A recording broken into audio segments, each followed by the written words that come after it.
Okay, I think I have this video thing figured out. And it's unmuted. We'll see.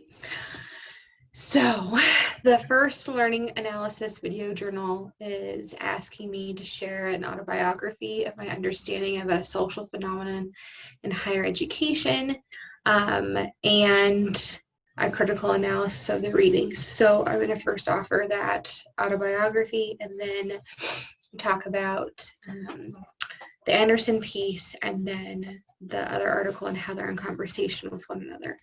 So, a bit of background for me. I think how I was raised in my family to think about higher ed was that is always the end goal, that always needs to be the achievement that you have in mind with every action in relation to school, that once you get to college, that's where kind of your true learning or growth is going to happen. And that it was never a question of if you're going to get into college, but when and where. And my paternal grandparents, they both went to college.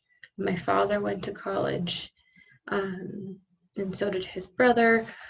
On my mother's side, she was the first person to go to college. Both of my parents went to a private liberal arts college in the Pacific Northwest, and that's where they also met. But my mother being first generation and my father having this lineage and this expectation of attending college, that idea was really ingrained in me.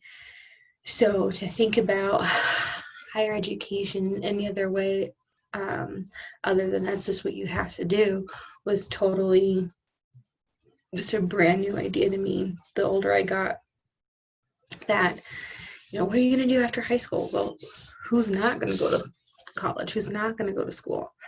And then when I finally did attend my freshman year, I had this reckoning with some of this is nonsense and some of this is really challenging me and taking me to a whole other place. And having this idea of grading and scores just so ingrained into my experience and understanding of what school should be. And then my freshman year just thinking, I don't care about grades. It's not what matters. And just a full breakdown of my conception of higher ed.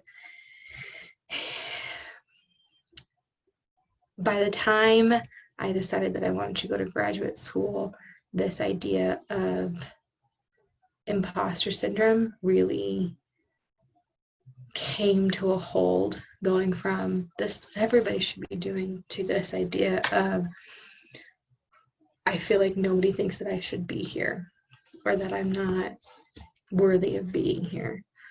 So playing around with this idea that the exclusiveness of higher education, the worthiness of it.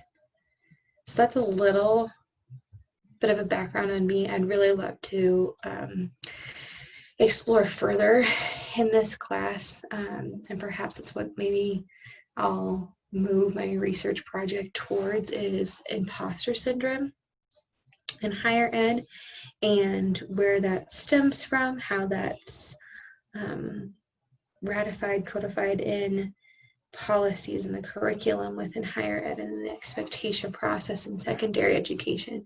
I think that's also where I want to go because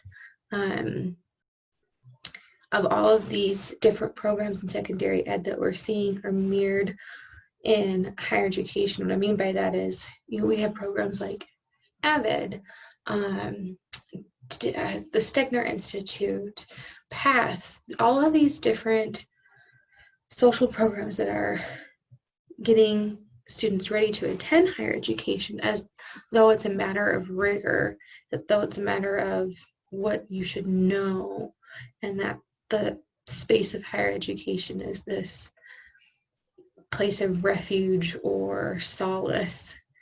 And kind of confronting that with the reality of, okay, those students who attend these organizations and when they go to college, are they prepared in that experience? Are they prepared with the reality of what higher education is? Whether that, so I'm going to pause right there.